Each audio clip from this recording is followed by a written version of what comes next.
Good afternoon, I'm Henry Buxton and welcome to our 3:30 Solent News Bulletin.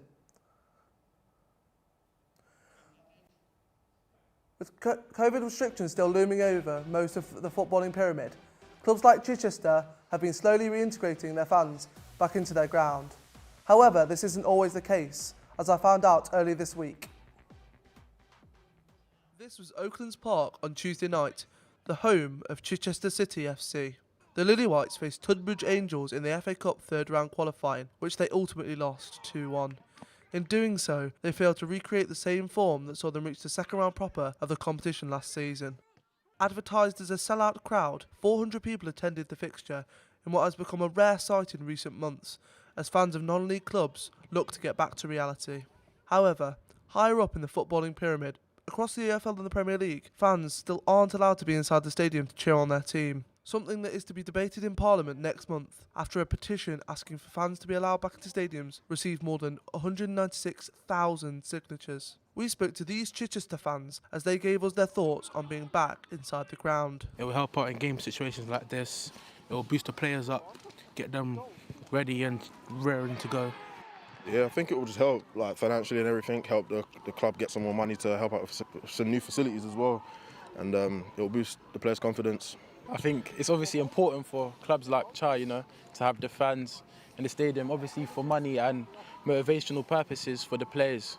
Things might look normal at Chichester, but over at National League Southside, Oxford City, their stadium was still empty as they defeated Tamworth 6-1 earlier in the week. Like many clubs, Oxford City have had to pay out on using a streaming service so fans can watch the games. Oxford's finance director, Paul Lyon, would have appreciated spectators during the side's victory on Tuesday.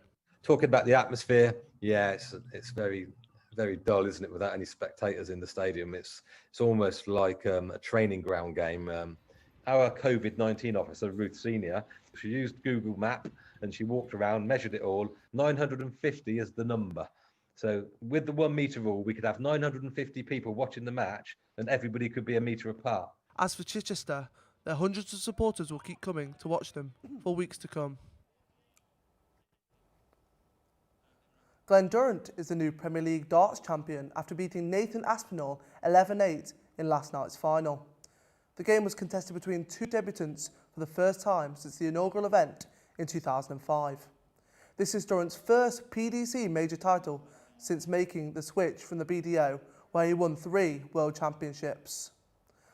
Back to the issue with fans returning to the stadia, clubs like Solent have also been welcoming their supporters back through their turnstiles, whilst the likes of Eastleigh are stuck in limbo. Jack Mayo reports from Silver Lake Stadium. People need to do more for them, and maybe put this game. It is a unique time. We're living in a unique time, so maybe if them instructions are getting given out, maybe give them the game free of charge, so they don't have to leave their own homes. We'll now get the report from Silver Lake Stadium from Jack Mayo.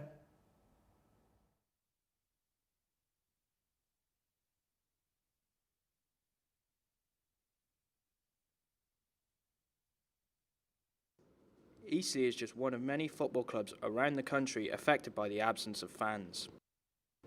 The Silver Lake Stadium is used to full car parks with over 1,000 people in attendance every game.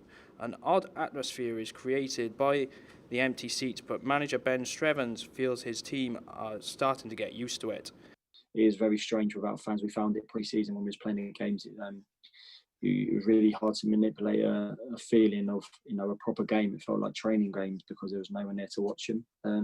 But I will say probably 2 out of our 3 games, it has felt like a really competitive game. I think everyone's getting their head around it, and ultimately at the end of the day they matter. The results matter, so we have to make sure that even if there's not fans in supporting us, that we put on good performances.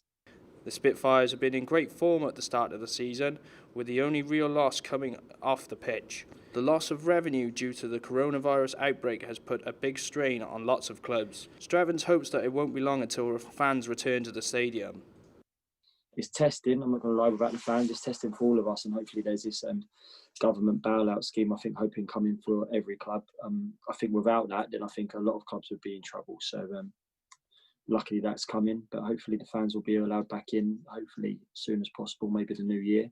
And then with that, hopefully it gets back to normal. That's what we've got to all hope and pray. Just a few miles down the road, Shoning FC have seen a big upturn in fans with up to 400 people allowed per game. Manager Dave Diper wonders why clubs like Eastleigh can't follow suit. Yeah, we've had an increase. Our normal gate is 150. We had 340 at our last match with Walton Casuals. So yeah, we're picking up obviously spectators, but you know, from the point of view of being a football fan like I am of non-league, if we can do it, surely the likes of Eastleigh can as well. Red Bull boss Christian Horner is expecting to have a new power unit deal signed by the end of 2020. Due to Honda's withdrawal from F1, Red Bull was left without an engine for 2022 and is now looking for a new supplier. So far, Renault is the main candidate to supply Red Bull, bringing back the partnership that achieved 4 Constructors' Championships between 2010 and 2013. Manchester United manager Ole Gunnar Solskjaer has ensured that his team are doing their best to move on from their humiliating hammering of 6-1 in the hands of Spurs last time out. He was speaking to the press earlier today ahead of his visit to Newcastle United tomorrow night.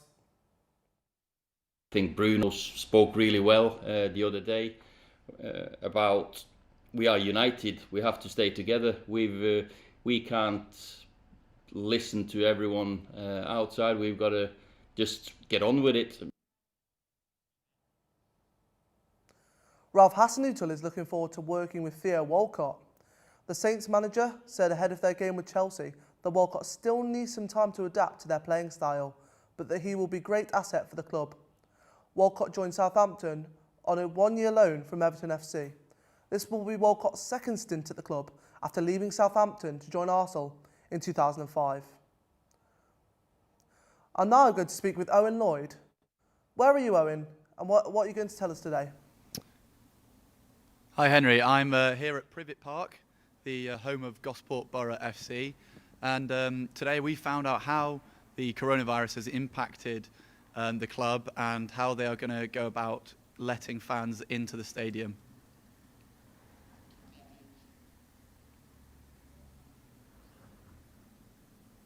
We will now go and see the Gosport Borough package from the live team. Oh, we unfortunately haven't got a package at the moment, but let me just talk to Owen. So Owen, have other teams near Gosport also been benefiting from fans being allowed in? Yes, well their capacity is normally around 3,500, but they've been reduced to just 600, but they are hitting that 600 capacity, getting the maximum amount of people allowed. And they found that they've attracted more supporters who would be watching the likes of Portsmouth or bigger teams in the Premier League possibly. And so we've got more of a local crowd have come here to support Gosport. So who do Gosport play in their next game? Tomorrow they are welcoming Harrow FC to Privet Park here. Okay, thank you, Owen. That's the end of our show today. Thank you for watching. I've been Henry Buxton, and this is Solent Sports News.